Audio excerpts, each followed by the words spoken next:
more, but let's pause there. Do you believe in predestination? Okay. Well, I was gonna go, but now yes, and I'm gonna. Can I convince you that you believe in it too? Sure, that's fine. Just redefine it completely. Okay. So, and it's just redefining it. It's Yeah, redefining yeah, it. because But it's in the you Bible. probably believe in it too. It's in the Bible. Yeah, the words Okay. of the Bible. Yeah. Yeah. So here's the deal. So the idea: do you believe in the verse that says, "Before the foundation of the world, God chose us in Him"? Okay. Yeah. Yeah. Right. So I would argue Pre-existence. Yes, you would argue that. So God being God knows everything in the future. He knows everything that's going to happen. Right. I don't believe that. I don't believe that. I'm an open theist. No. I'm an open theist. So we could talk about that next time. Well, then never mind. You don't believe. You can't believe predestination. Well, I redefine it so drastically. Like if I'm going to New York, if I'm going to New York next week, I'm predestined to go there whether I get there or not. It doesn't matter. But so are you taking a more? Everything God is in control, right? But you believe in a singular, fixed, precise foreknowledge of God? I'll be there in a second. So, yes, I do believe God is, He is before all things and He is after all. Like He is the Alpha and Omega, the end and the beginning, right? He knows all things. He is in control of all things. I think it's even, it might be in Isaiah where it says, like, even the cast of the die, He knows where it will land, right? And so, yes, I do believe that God knows everything. And if He does, He knows where you're going to be tomorrow. He knows how bowling's going to go later. He knows all this stuff. He knows everything, including the state of your salvation. And most people would agree with that. Maybe if you're an open theist, you don't. But most people, whether you're LDS or not, probably agree with that alone.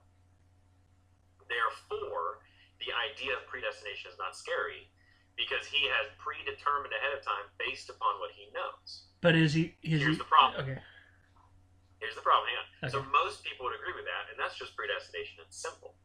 However, here's the problem. The question is, on what basis does He determine it? Does He determine it based upon just that He just knows foreknowledge, He knows what you're going to do? Or does He determine it based upon His sovereign choice, right? That's the other option. So most people would argue, yes, predestination, that's fine. The idea of election is where people get hairy. Does that make sense? Right. Yeah. So when you ask me, do I believe in predestination? Yeah, sure. No problem. So you don't believe in the Calvinistic version of predestination with the election? Well, I do, but we don't have time to get into that. Yeah. I do believe in election. Okay. But that's not as scary as it seems. And I don't believe in it because it's logically coherent. I believe in it because it's biblically coherent, and I can't. It's one of those things where I try to not agree with that for a very long time. And I kept seeing it in the Bible over and over and over again. And I said, how does God communicate with us? Through Scripture. And this is what He's saying about Himself. So you don't agree with that. You can shake your head. That's fine. I don't have a problem with that. Yeah. But if you ask the question, sure, I don't mind answering. Yeah, so God can change His mind in real time.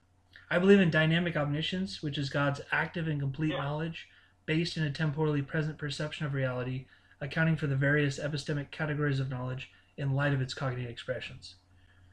Yeah, so the unfortunate part here is you probably have a predetermined understanding of what election or Calvinism means, and you're placing that on me. And it's probably, and I don't have time to describe it, so that's the problem.